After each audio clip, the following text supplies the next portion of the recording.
Nico Iamaleava and UCLA are destined to go 0-12 after that pitiful performance against Northwestern.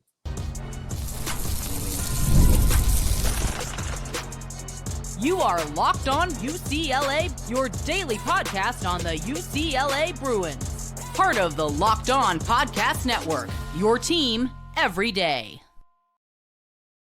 Welcome, everybody, to this edition of the Locked On UCLA podcast. I'm your host, Zach Anderson-Yoxsimer. Thanks for making this show your first listen each and every day. It's free wherever it's your podcast, and it's available on YouTube. Like, comment, subscribe, download. Thanks for your support. Welcome back, everydayers.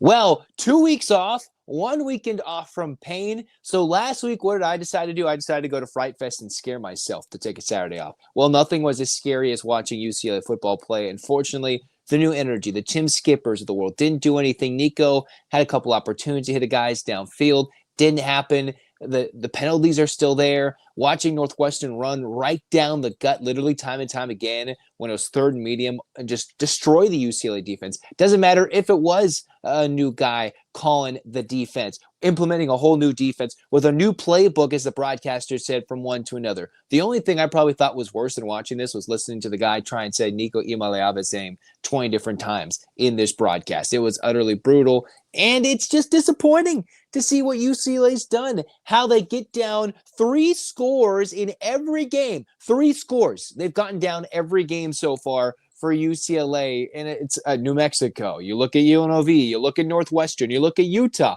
Those are all teams that have been mediocre or lost games by 3 points, or in UNLV's case, they're like the worst 4-0 team I've seen. All right, UCLA is not losing big to good teams. This isn't last year's team where they had to go lose on the road at LSU or then go play Penn State with the backup quarterback. No, this is a team that is going on the road to a team that should be beatable for UCLA and not be down 17-0 with the ball first. When are we going to see this team lead early in the game? Like, honestly, lead early in the game, take an opening drive, go down and execute on a scripted drive that's been in the works for hopefully a week and a half, 2 weeks with the bye week, and we still see the same sloppy plays, all right? We've seen the game day report where there's 4 to 5 players out for the year. There's been a player or two leaving the roster. And clearly, if you see how the defense performed, it wasn't a cock-a-balloy's ball because you bring in somebody else, the talent's not there, whatever it works. It's a whole disaster waiting to happen, right? I've got pajama pants on. You're not going to be able to see them if you're watching YouTube. It says no pay, no play,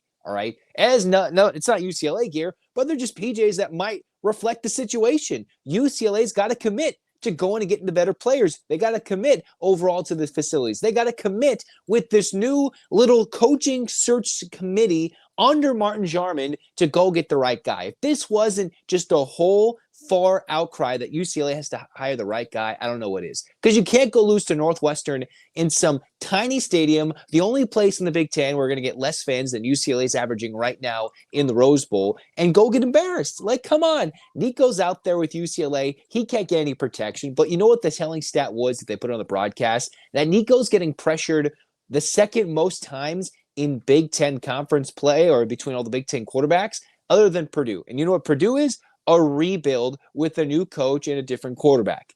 And now there's still problems Nico's made. I feel like there's some decision-making when it comes to that he's just not perfect with. And obviously, if you give Nico an O-line, it's probably a lot better numbers and different things. But clearly, it's not the talent that's going to save UCLA. The defense is so bad, you're down 3 scores, that they can run it up the middle, 3rd and 5, 3rd and 7, and they're just doing this over and over and over again, all right? Like, what is this new energy we're bringing if the same thing is happening? Now, it's good to see that we got some youth out there getting some experience to know, are these guys going to transfer? Are they going to stay at UCLA? Can they get some development? Because some of which were a little bit talented coming in this class 25, maybe not as hallowed as the 26 class was before Deshaun Foster's firing.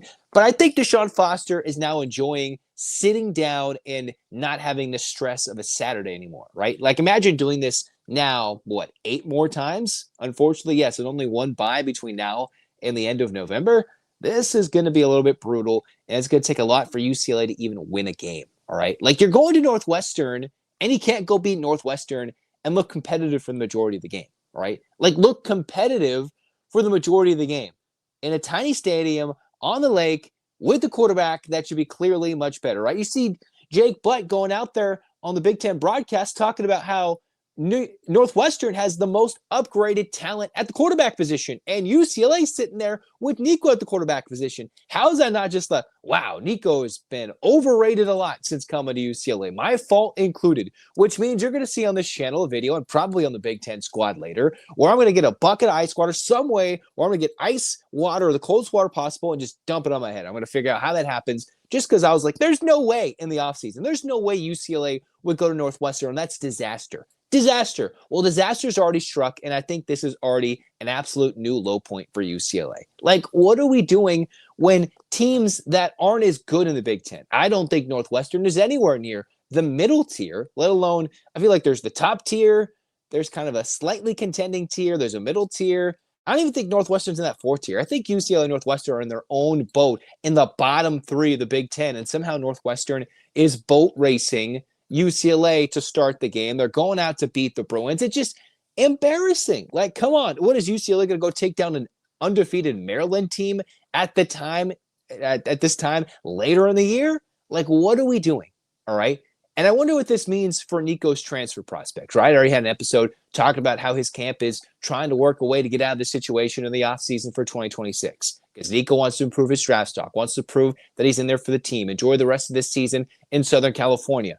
But there's clearly very small percentage, 0.2% at this moment, that would even have him thinking, not even considering, not just thinking of a consideration of staying at UCLA after this season.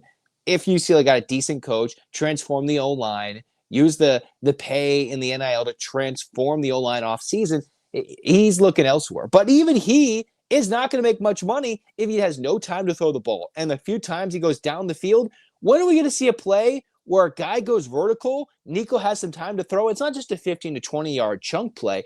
I'm saying he hits a guy going for the end zone. I think we've seen at least three or four of these games, almost every game where Nico's had a guy down the field and he hasn't been able to hit him, or he has had a step on the defender and it could have been a touchdown if he gets it on the inside route, and UCLA can't hit that play. They can't hit their home run play. I think that's the biggest indictment so far on Nico. The UNLV game, clearly in the Utah game, in this one where UCLA is trying to work back against Northwestern. Like, why can't we go deep down the field consistently instead of, like, yes, there's some chunk plays, but it's frustrating. It's mind-boggling, right? Tennessee is having the most fun, hate watching. This is like the desperate UCLA fans of Westwood / Pasadena, right? If you're thinking of like Desperate Housewives or whatever it's called, the reality show, we are the most soap opera of television and the dumpster fire of college football. Because the Bruins, unfortunately, are the worst team in Power 4.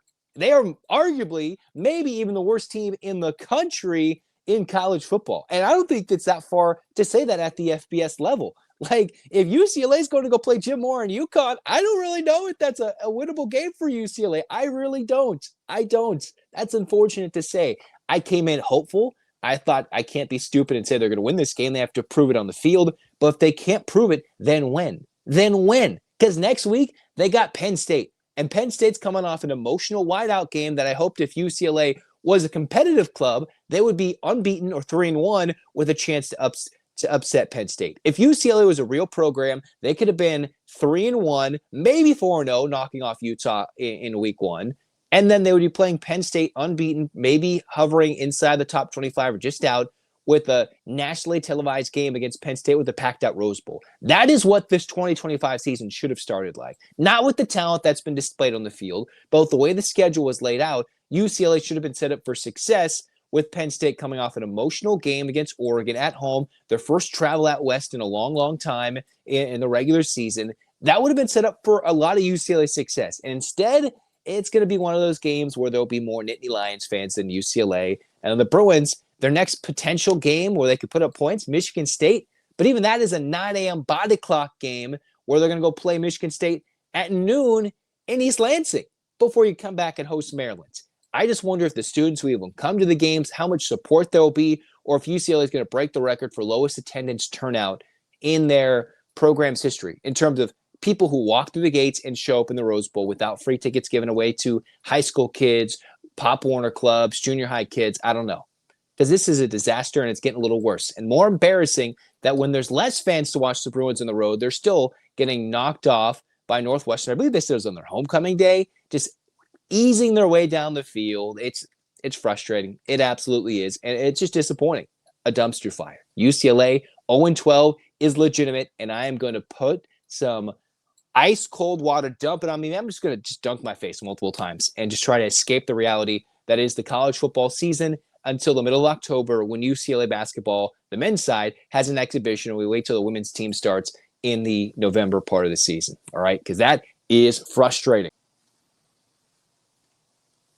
This episode is brought to you by FanDuel, because the NFL season started. We're underway in college football. But if you want to go to FanDuel, if you're a new customer, sign up. And if you put $5 down, you get a $5 bet. If you win, you get $300 in bonus bets if you go to FanDuel. There's many ways to bet. You can go player props. You can go dive in as the live action unfolds. And you're like, well, actually, this line that UCLA was, I think, 6.5, that they were plus 6.5 on the road. Clearly, it's going to be beneficial to bet against the Bruins. You can make a lot of money doing so. If you're a new customer, go do so, and you might have to make a lot of money going against the Bruins this year.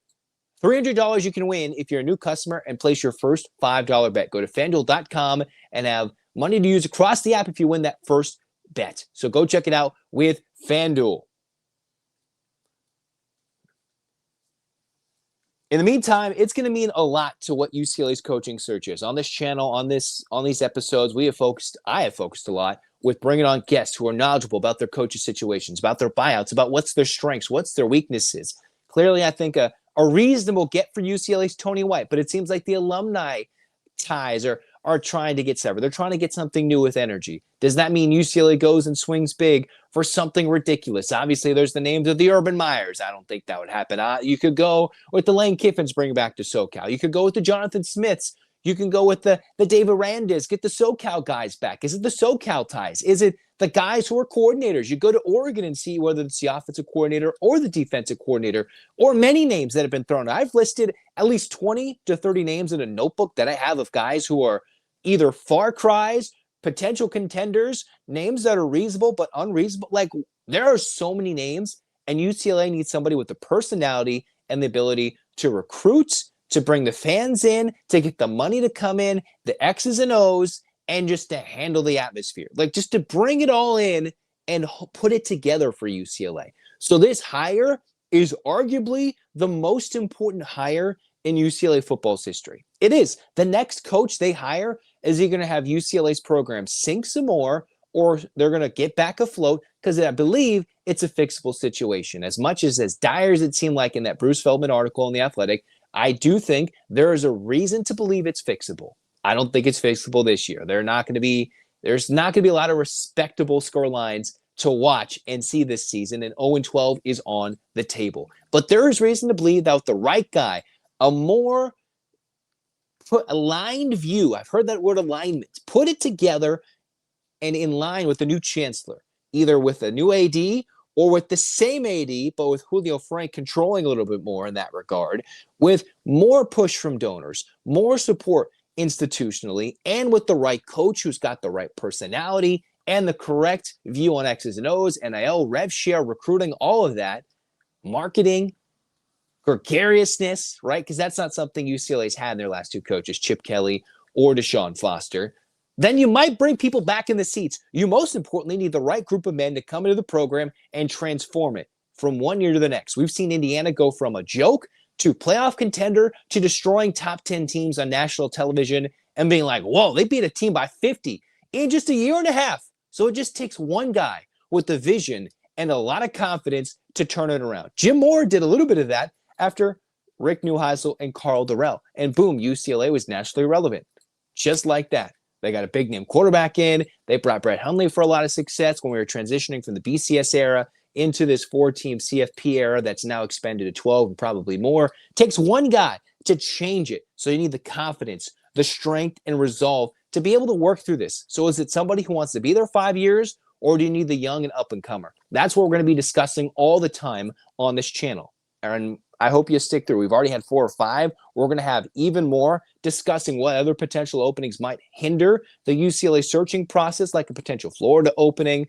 You've got the likes of the Virginia Tech opening, Oklahoma State. Do you go after, do those hurt UCLA's chances? It's just a lot that's going on, and it's frustrating to watch time and time again every Saturday. So get your hands up, Bruins fans. 8 clap time, baby. And 1, 2, 3, 4, 5, 6, 7, 8. UCLA. UCLA fight by fight. I will post that video. I think it is short on this channel in terms of me getting water dumped on. It'll probably be played on a clip in the Big Ten squad. So wait for that because I'm an absolute fool. This has been Locked On UCLA. Stick in there, UCLA fans. Thanks for tuning in. Zach signing off. Go Bruins.